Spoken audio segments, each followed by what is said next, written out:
Hi, I'm Gracie, and this is Scott from Small Worlds Big Adventures, building community through gaming.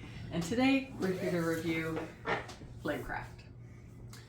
Flamecraft is a game for 1 to 5 players. You can play it in about 60 minutes. We recently looked up the cost for the game may vary depending on what shop you get it from and what edition you get it from. When we purchased it, it was over $100. But now it looks like you can get it anywhere from between $40 for a used copy and $90. Flamecraft is a cozy engine building game that you can set up in about 10 minutes, take down is maybe a little bit quicker. Now, when we rate games, we rate them on 5 categories: player agency, mechanics, components, theme, and enjoyability.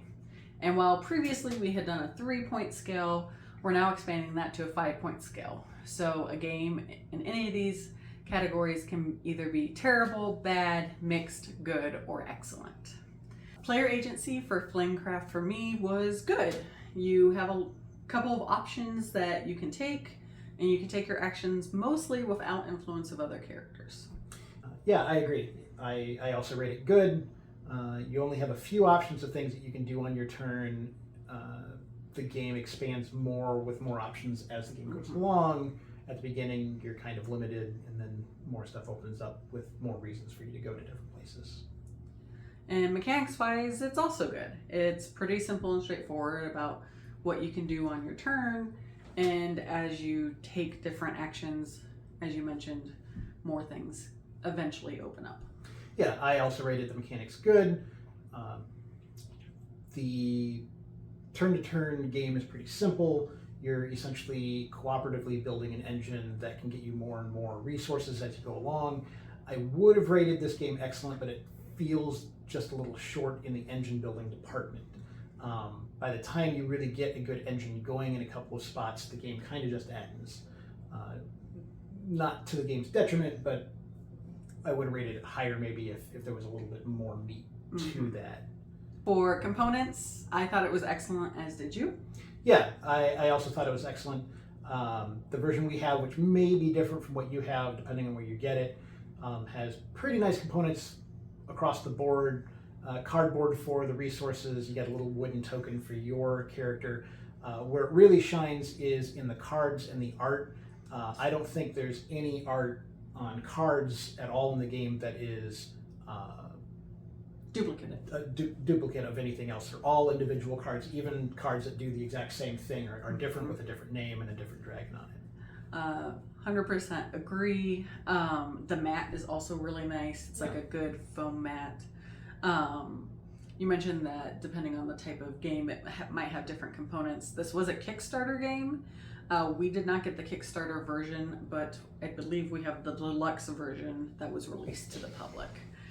So again, if you just get the standard, there might be different components. Yeah, it's hard to say. Looking online, there just wasn't super clear what they were. That being said, the price that we paid for the game, which was a little while ago, was maybe a little higher than I would have considered for the components. As good as they are, over 100 was too much. Theme-wise, this is the only one we differ on. I thought it was excellent. It's very cute about little dragons in a little town, and all the resources you have require heat in some aspect to make them what they are, whether it's bread or iron or meat to cook it. So theming's really cute, and then when you build on top that each card has an individual dragon that's not repeated is, I think, great theming. Yeah, I rated this good. The theming is good. It's got a cute dragon town with all the art and everything. I felt the theme doesn't play into mechanics perfectly, but it's fine. It's a good theming. And then overall enjoyability, I thought it was good. I also thought it was good. It's a pretty quick play. It's a fun game. It's once you kind of sat down and understand what the individual icons mean, it's pretty simple for somebody who's maybe not played a whole lot of games. It wouldn't be in my top 10, but it's one that we break out regularly because it's a fun game. Yeah, it's I think really enjoyable, and it falls into kind of that newer niche of like a cozy game. There is a competitive element to it, but it's very underplayed, and so it just makes for a nice chill afternoon of gaming.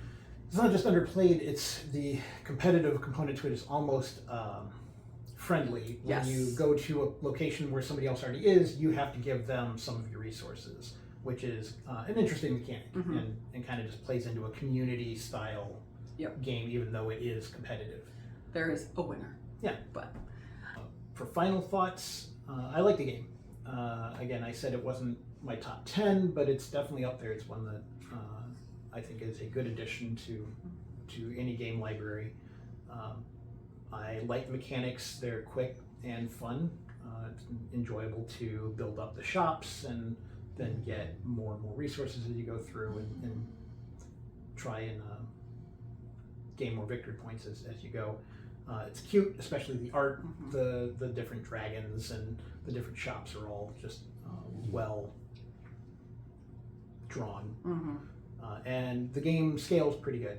The version we have is only 1 to 5 players, but it seems to play well from 2 up to the 5. Turns are pretty quick.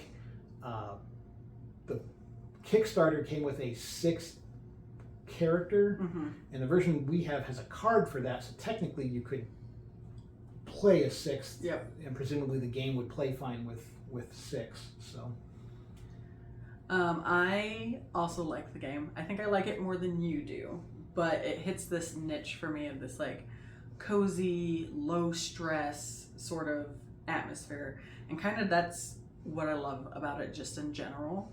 I have had people in my life who like get stressed out at playing board games because people are so competitive and whatnot. And while there's a winner with this game, the whole setup is to be cooperative.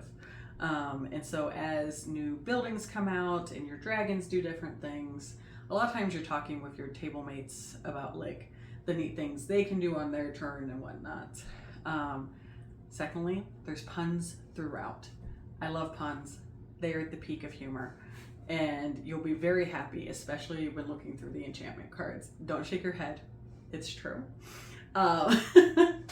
And then just the overall art style. Again, it speaks to that coziness, but you're looking through and all the little dragons are so cute. You want to bring them home. They have cute little names like Ham Hock and I think Bun something. But the whole, and as an addendum to that, the whole theming really actually does lend an air of coziness to the game, and in playing it, you just kind of pick up on that. Yeah, I agree. Pan was the one I was thinking of. Yeah, so it is just, if you want like a nice, relaxing afternoon with people, this would be a great way to do it. Yeah. And once you have it set up, it's one of those games that like once it's over, you're like, around? You just want to start back over? I'm at about 60 minutes a game. It's easy to sit down and play 2. Yeah. So overall, we both liked it. It's enjoyable. I think it would be a great introductory game for somebody who's kind of newer to complex board games. Yeah, maybe not their first one. No. But an early game. Early one, yeah. If you like hearing our reviews, go ahead and hit subscribe. We try to come out with them every couple weeks, as well as walkthroughs for the different games that we review. If you enjoyed hearing us review Flamecraft, go ahead and hit that like button. And supposedly you should also hit the notification bell so that you know the moment we post. But otherwise, drop a comment below if you have questions about gameplay or just to tell us your review of the game overall. Till then, we'll see you next time.